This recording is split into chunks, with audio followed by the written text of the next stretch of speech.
I was 25 years old when life had reduced me to nothing but bones wrapped in worn-out fabric.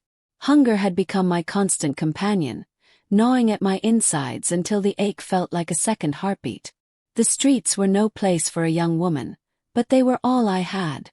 I sat on cold pavements where shadows stretched long and merciless, my clothes so torn and thin that the night breeze cut through them with ease. People passed me as though I was invisible, their polished shoes clicking against the ground, their laughter ringing in my ears like a cruel reminder that I didn't belong to their world. I remember pressing my knees against my chest, trying to hold myself together, trying not to break. There were days I could not remember when I had last eaten. Even water felt like a luxury when no one offered a drop. Every mirror I came across, shop windows, shiny car doors, reflected back a ghost of a girl, eyes sunken, cheeks hollow, and hair falling in lifeless strands across her face. I had once been full of dreams like every girl my age. But dreams don't fill an empty stomach. Dreams don't buy bread. And somewhere across town, in a towering building of glass and steel, lived a woman who was everything I wasn't. My boss, the CEO of one of the biggest firms in the city, though at that time she was still a distant figure to me. She was 40 years old, successful beyond imagination, and admired by everyone who worked under her. Men lined up with rings and flowers, offering her the kind of lives most people could only fantasize about. Yet she refused them all. She stayed alone, burying herself in work, her heart locked away where no one could reach it. From the outside she had everything: wealth, power, elegance. She wore confidence like a crown, and people either bowed to it or envied it. But even queens can be lonely. I didn't know it then, but her nights were spent in silence, her victories celebrated alone, her mornings fueled not by joy but by discipline. She had a fortress made of glass walls and golden doors, and inside it she was untouched, unreachable. While she sat in boardrooms, signing contracts and speaking to audiences that hung on her every word, I sat on the pavement, ignored and forgotten. She moved in cars that glided silently through the night, while I walked barefoot on burning concrete by day and shivered against the same ground by night. Two women in the same city, breathing the same air, yet separated by a canyon so wide it seemed impossible we could ever meet. Still something inside me held on. A small ember that refused to die. Perhaps it was stubbornness, or perhaps hope, fragile and foolish as it was. I told myself I would survive one more day, and then another. That maybe someday the world would soften its edges and let me in. Yet, there were moments when despair pressed so heavily against me that I thought of giving up. When hunger became unbearable and loneliness whispered cruel things, I wondered if anyone would notice if I simply disappeared. But then I would watch the people who rushed past, the city lights that painted even the darkest nights, and I would cling to the thought that life had more in store for me than endless struggle. What I didn't know was that my path, broken and harsh as it was already bending toward hers. She with her untouchable success and hidden emptiness. Me with my shattered pride and aching need for kindness. Two worlds that should have remained apart were destined to collide. And on one ordinary night, when she stepped out of a grand hotel after another solitary dinner, her eyes fell on me for the first time. The night that changed everything began like so many others, cold, endless, and merciless.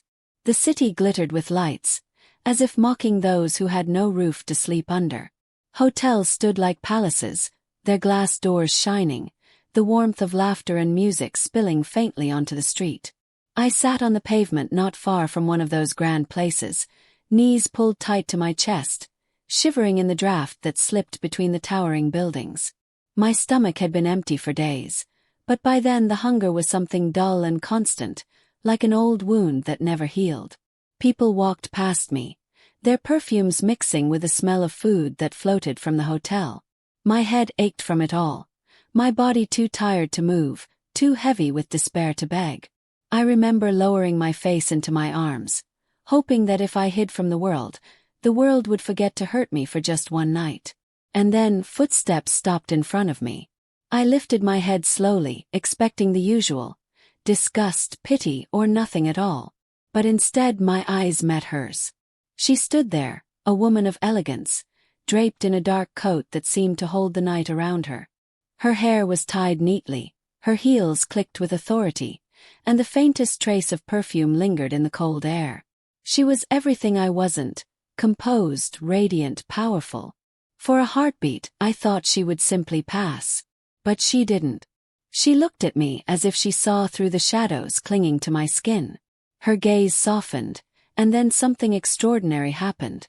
She lowered herself, bending down, and sat on the pavement right beside me. A CEO worth millions, sitting next to a girl who hadn't eaten in days. I froze, unsure if this was reality or some cruel dream. "Are you all right?" she asked, her voice gentle yet firm. I couldn't answer. Words stuck in my throat. Nobody asked me that anymore. Nobody cared if I was all right.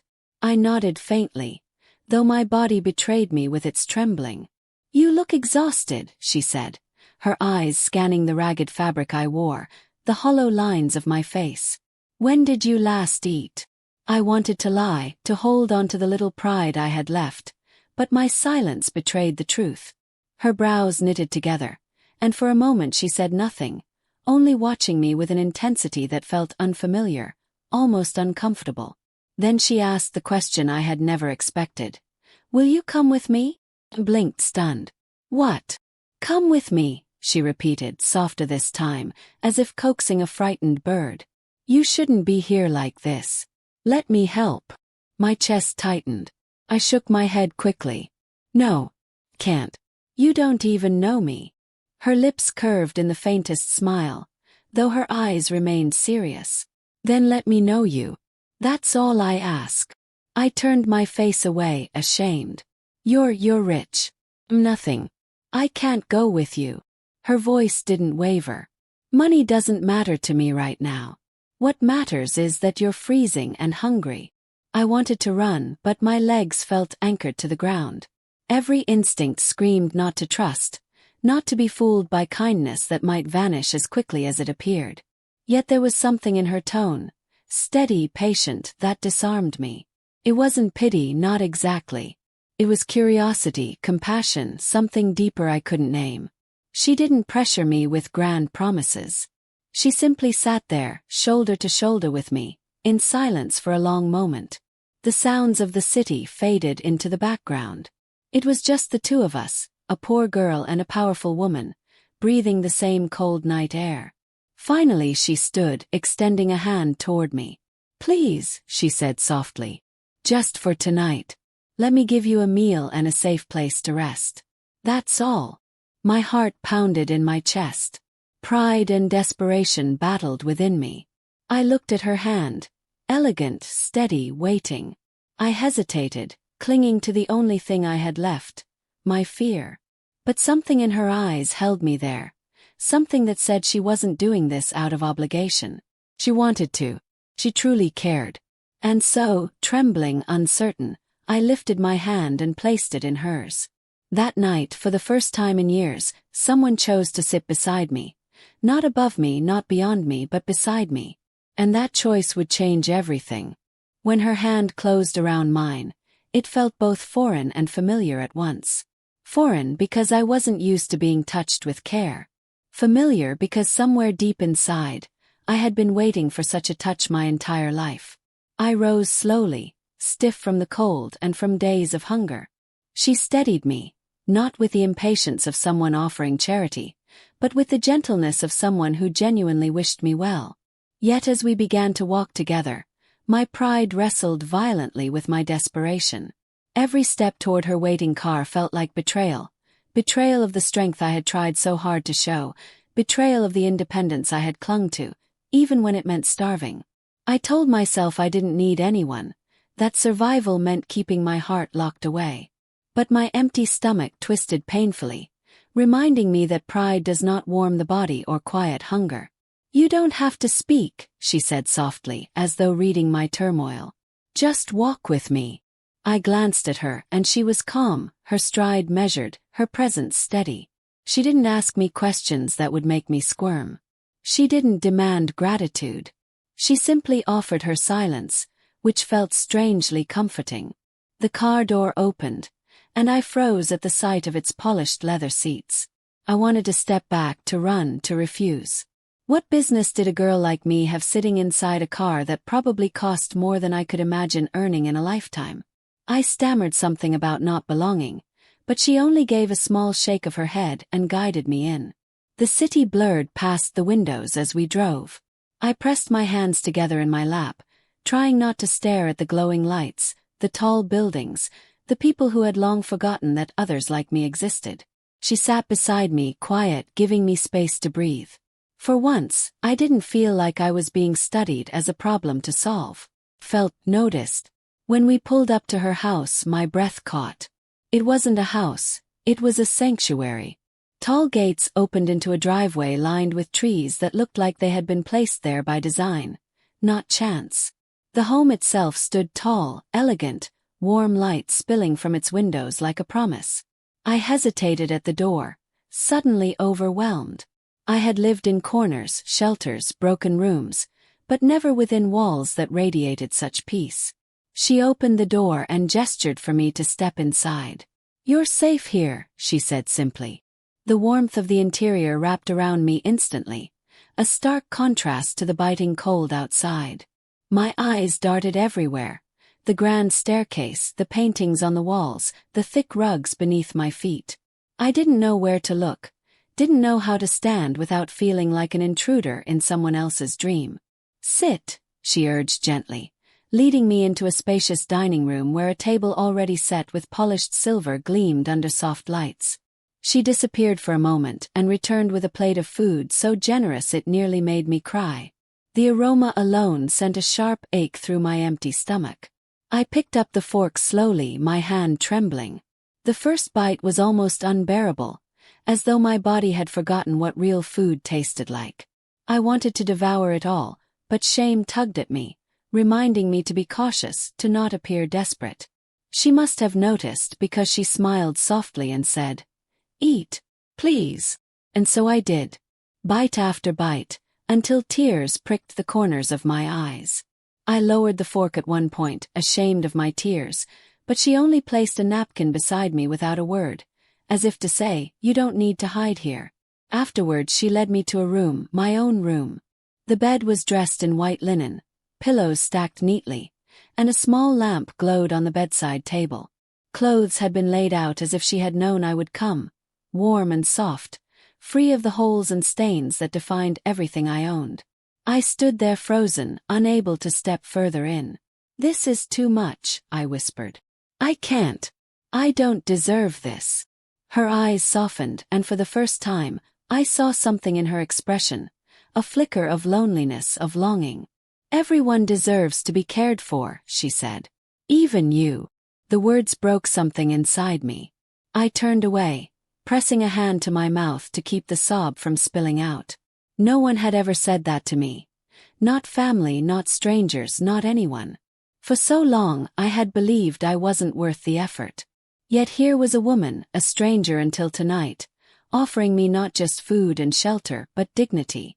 That night, as I lay down on a bed softer than anything I had ever known, wrapped in clean clothes and a blanket that smelled faintly of lavender, I closed my eyes and whispered to myself, "Maybe this is real.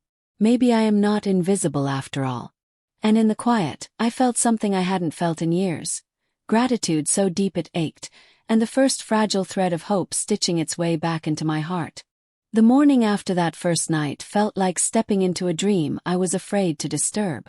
Sunlight spilled across the room in golden streams, warming the crisp white sheets I had slept in. For a moment I lay still, trying to remember where I was. The pillow beneath my head, the softness of the blanket, the faint scent of lavender. It was all too gentle, too kind for a girl like me. Then it came rushing back, her hand extended in the dark street, her voice telling me I was safe here. I rose slowly, almost guilty that I had slept so deeply, and changed into the clothes she had left for me. They fit better than anything I had worn in years. When I stepped out of the room, I found her in the kitchen. She was already dressed for work, her hair pinned neatly, a mug of coffee in hand. She looked at me and smiled, an easy, genuine smile that melted my nerves. "Good morning," she said. "Did you sleep well?" I nodded, my throat tight with gratitude I didn't yet know how to express. She didn't press me for words. Instead, she slid a plate of toast and eggs across the counter toward me. "Eat before I go," she said, as if it were the most natural thing in the world. And so, a rhythm began. Each day, she left for work, disappearing into the world of meetings, contracts, and decisions that shaped lives. Each evening, she returned to find me waiting. Not because she asked, but because I wanted to. I began to tidy small things, fold blankets, wash the dishes. It was my way of giving back, of showing her that I wasn't just taking. One evening after dinner, she sat across from me in the living room. Her posture relaxed for the first time. She studied me for a moment, her eyes thoughtful. "Tell me about yourself," she said gently. The words caught me off guard. No one had asked in years. I shifted uneasily, staring at my hands. "There's not much to tell," I whispered. But she waited, patient, her silence encouraging rather than pressing. So slowly, haltingly I began. I told her about the small home I had once lived in, the family that had drifted away when poverty swallowed us whole. I spoke of the jobs that had slipped through my fingers, the nights I had gone hungry, the cruel stares of strangers. As the words tumbled out, my voice broke, but she didn't look away.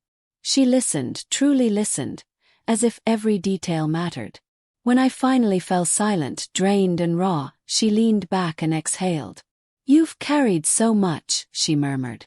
I searched her face for judgment, but found none. Instead there was something softer, respect maybe, or admiration. Then, as though to balance the weight I had shared, she began to speak of herself. She told me of her youth, how ambition had driven her to build a life many envied. She spoke of the countless proposals she had turned down, not because the men were unworthy, but because her heart had never stirred. She admitted that success, though dazzling from the outside, was often lonely on the inside. "People see what I have," she said quietly, "but not what I miss." Her honesty surprised me. I had always imagined people like her, rich, powerful, untouchable, were immune to emptiness. Yet here she was, confessing loneliness with the same vulnerability I had just shown. Something shifted between us that night, a thread of connection woven by shared truths. From then on, our conversations grew longer. She would return from work, set aside her phone, and ask me about my day. I began to ask about hers, what her meetings were like, what decisions she had made, what dreams she still carried. She didn't laugh at my curiosity.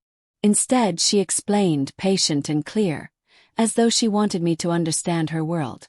Slowly, my role in her life began to change. I was no longer just a guest she had rescued.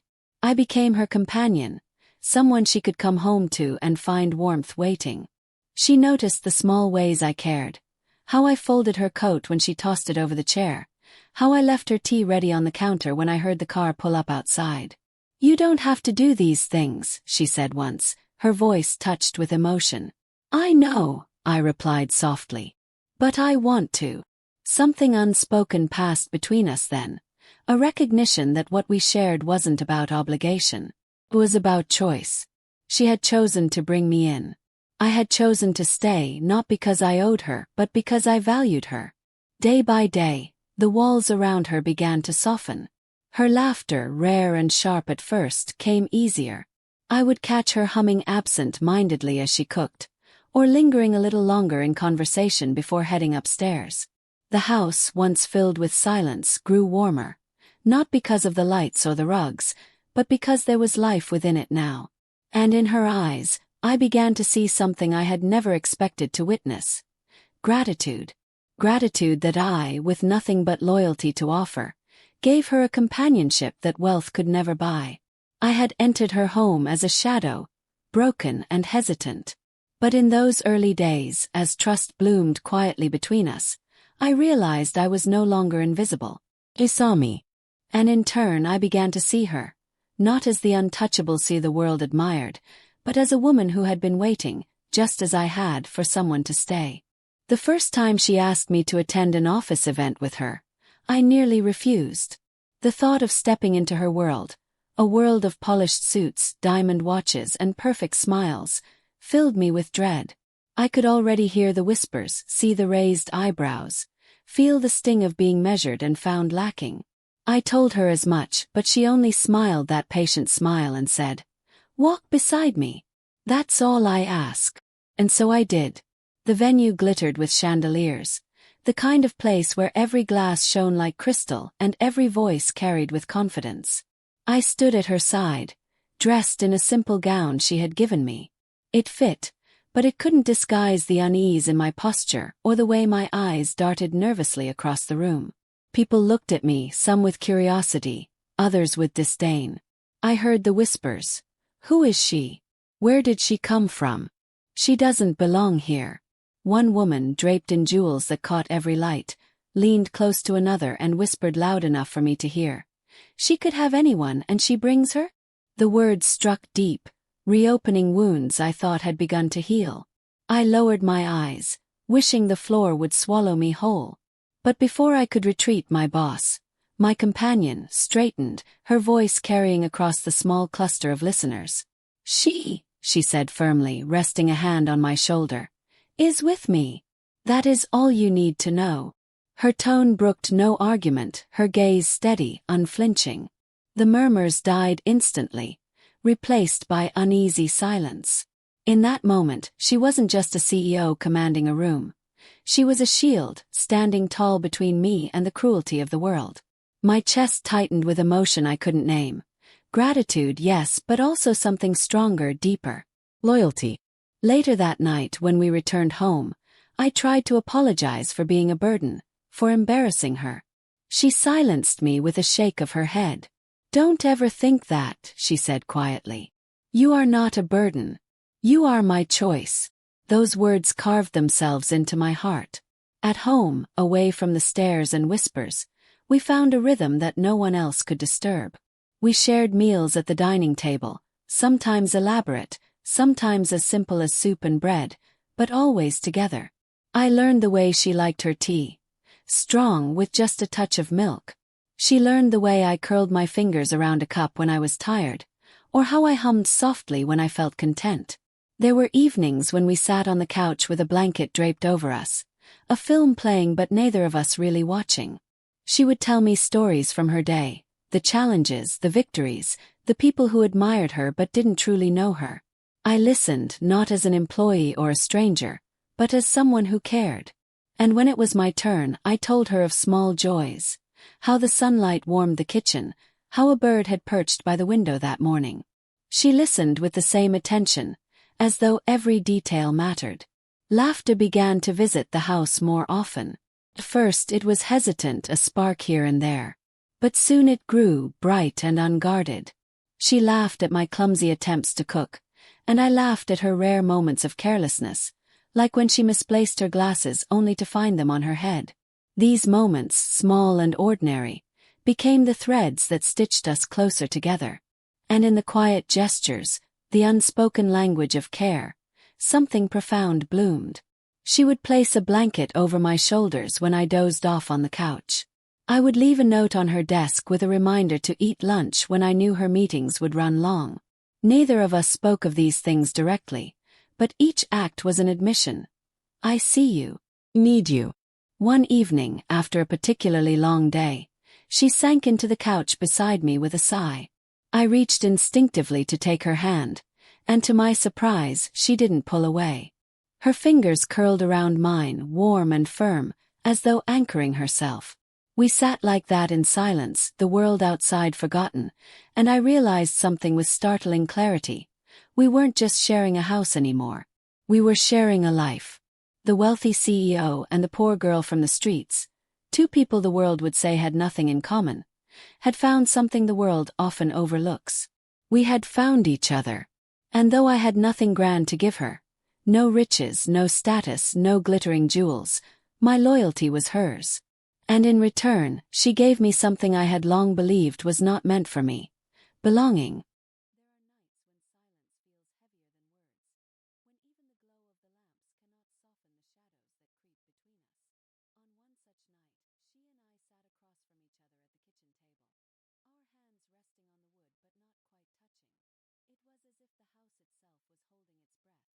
waiting for what needed to be said. She was the first to speak. "Do you know how many times I proposed to people like you?" Her voice was calm, but there was a tremor underneath. I frowned. "Like me. People I thought could save me from myself," she admitted. "People I mistook for home. But they always said no. Sometimes politely, sometimes cruelly. Each rejection was another crack I learned to plaster over with work, success, more money. I thought, maybe if I built enough of a fortress, the loneliness wouldn't find me." Her eyes shimmered in the half-light, a mixture of pride and sorrow. I had never seen her look so unguarded. I swallowed hard. "And did anyone ever say yes?" She shook her head. "No one did. Perhaps they saw me as too strong, too untouchable. Or maybe they feared what came with me. The expectations, the spotlight, the weight of being near someone people either envy or despise." Her voice dropped lower. "But when I asked you the first time and you turned away, it hurt the most." I felt the sting of her words because they were true. I had pushed her away when she first offered me a place in her life. Not out of disdain, but out of fear. Fear of what it meant to let someone so powerful see my weakness. Fear of losing myself to a life that felt too far from my own. I wasn't ready, I confessed. My voice wavered, but I forced myself to go on. "You don't know what it's like to live with hunger clawing at your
belly, to wear the same torn clothes until you stop noticing the holes, to beg for scraps of affection only to be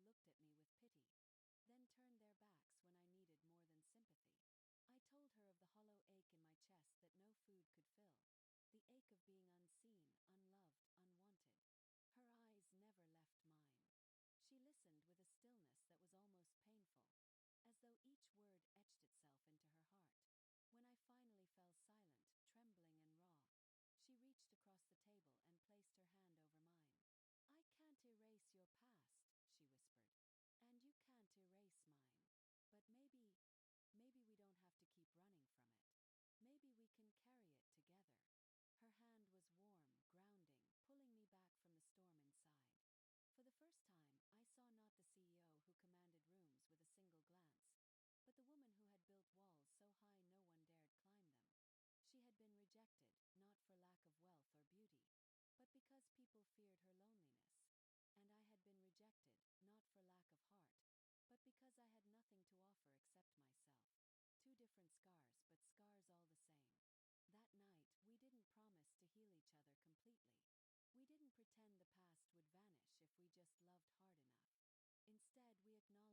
a savior and the saved. No longer rich and poor, giver and receiver. We were simply two broken souls learning, slowly, that brokenness does not disqualify love, deepens it. Later, as I lay in the soft bed she had given me, I stared at the ceiling and thought about her words. "Carry it together." The phrase echoed in me like a prayer. For so long I had believed my pain was mine alone to bear, that if I showed it to anyone, they would walk away. But here she was, holding out her hand, asking not to fix me, but to share the weight. And I realized, with a quiet certainty, that I wanted to do the same for her. The shadows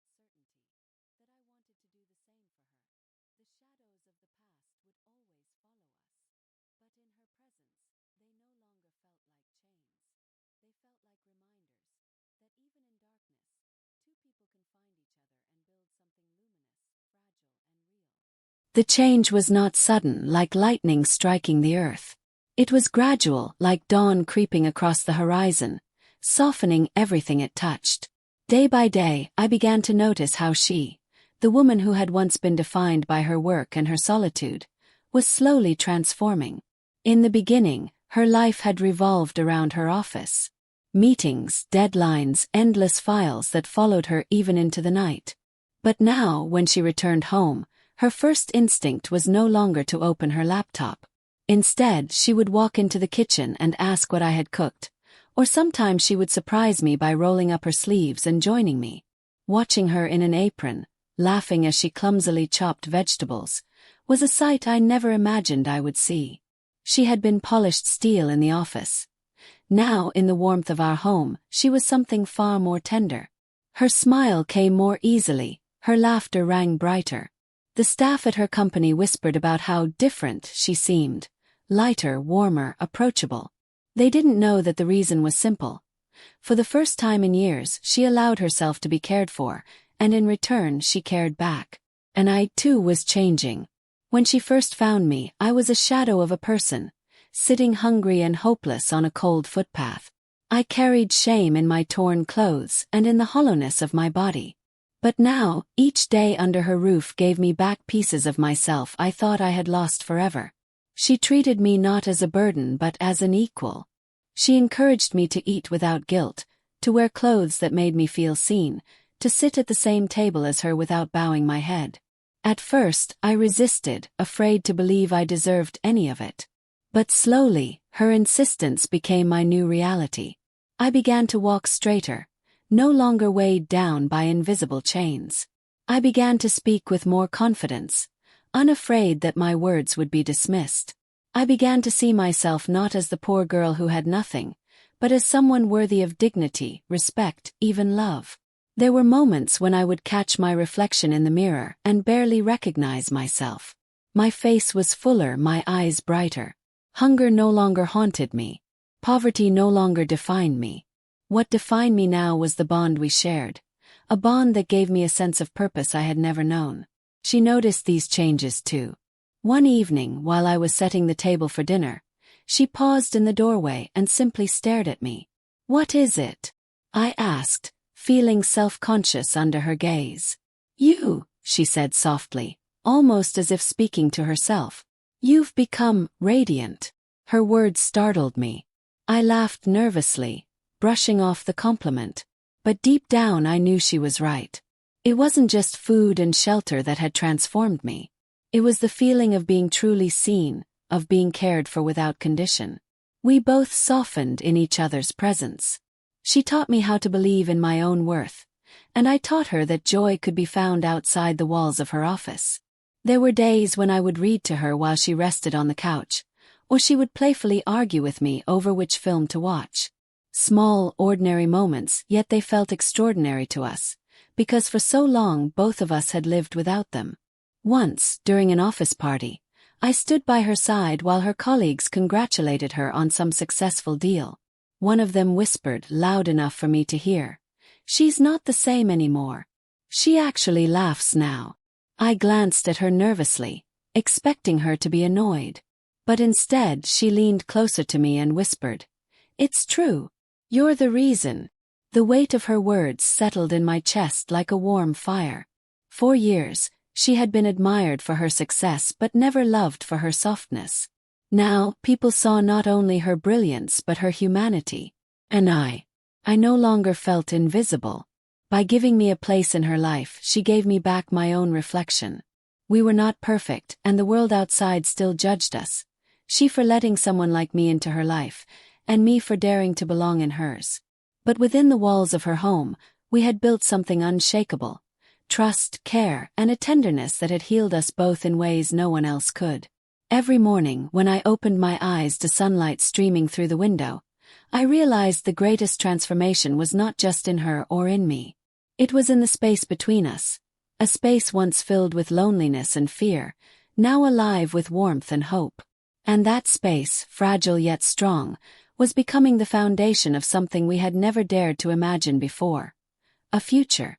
It was late evening, the kind of night when the air feels still and the stars look close enough to touch. We were sitting together on the balcony, the city lights glittering below us. She had left her phone inside, something she rarely did in the early days when work ruled her every breath. Tonight, it was just the two of us, the quiet, and a cup of tea she had made with her own hands. For a long while we said nothing. It wasn't an awkward silence. It was the kind that felt safe, as if words were no longer necessary. Still, I sensed there was something weighing on her mind. She finally broke the silence. "You know," she said, her voice soft, All my life I thought I needed the things everyone else wanted for me. A marriage to prove I wasn't alone. Riches to prove I was successful. Proposals from men to prove I was desirable. But none of it ever mattered. Her eyes drifted to the skyline, but her words seemed meant only for me. What I really needed was loyalty. Someone who wouldn't leave the moment they saw my flaws. Someone who would stay, not because of what I could give them, but because of who I am when everything else falls away. I felt my chest tighten. Her confession carried the weight of years spent chasing things that had never filled her heart. And in that moment, I understood her in a way I never had before. My voice was almost a whisper. And I thought I needed wealth. A roof, nice clothes, full meals. For so long I believed those things defined whether I was worthy of love. But now, I see it differently. All I ever needed was a home. Not just a place with walls, but a heart that cared if I was hungry, tired, or hurting. A place where I didn't feel invisible. She turned her gaze to me then, her eyes glistening in the dim light. The intensity of her look made my breath catch, but it wasn't frightening. It was grounding. You gave me that, I continued. You gave me more than food and shelter. You gave me the feeling of belonging. And no riches in the world could compare. A silence fell again, but this time it was heavy with emotion, almost sacred.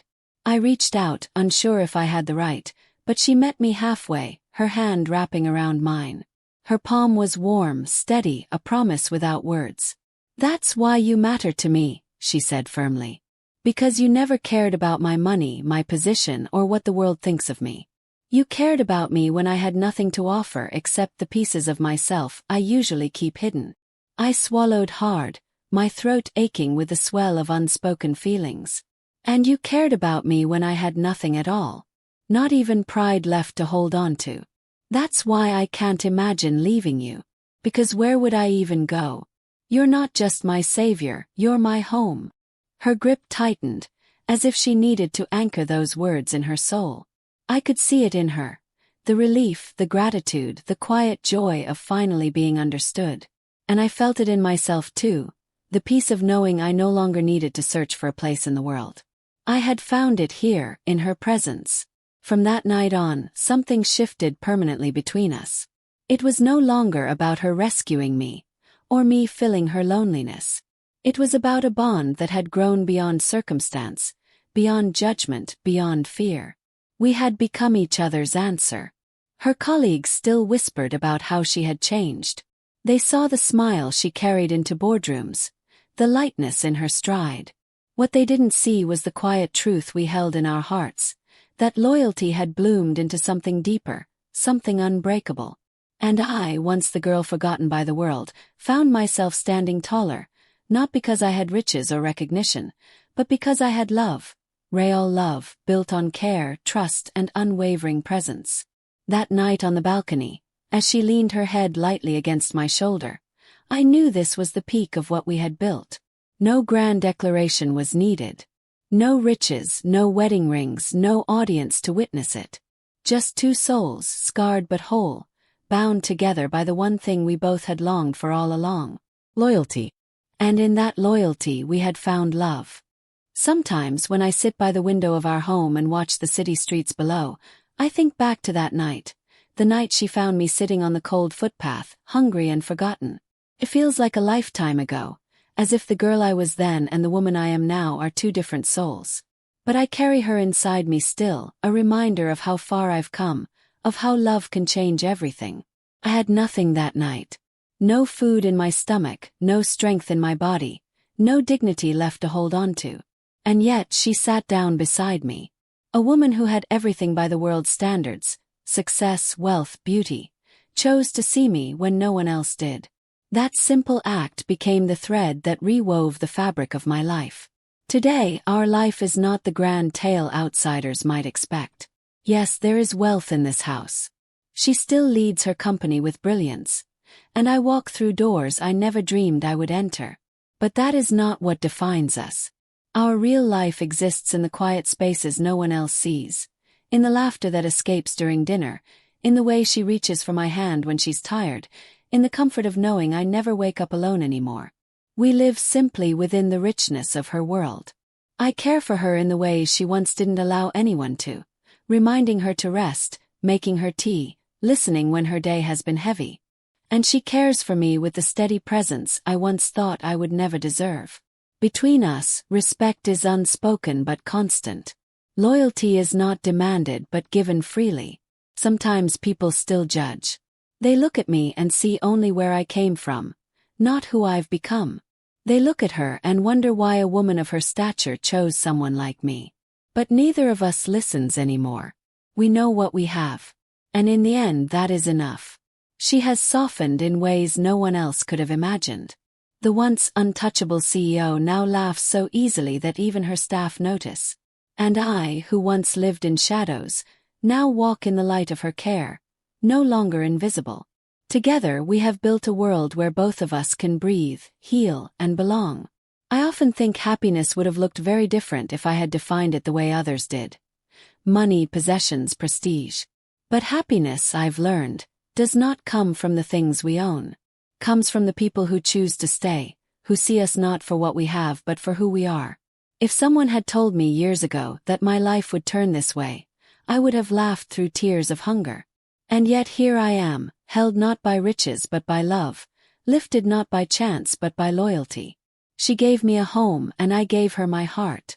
And somewhere in that exchange, we both found what we had been searching for all along. Now, when I look at her across the room, reading with her glasses slipping down her nose, or when I feel her hand brushing mine as we walk together through the garden, I know that I have everything. Not because of the house or the wealth or the titles, but because I am loved and I love in return. Happiness is not in money.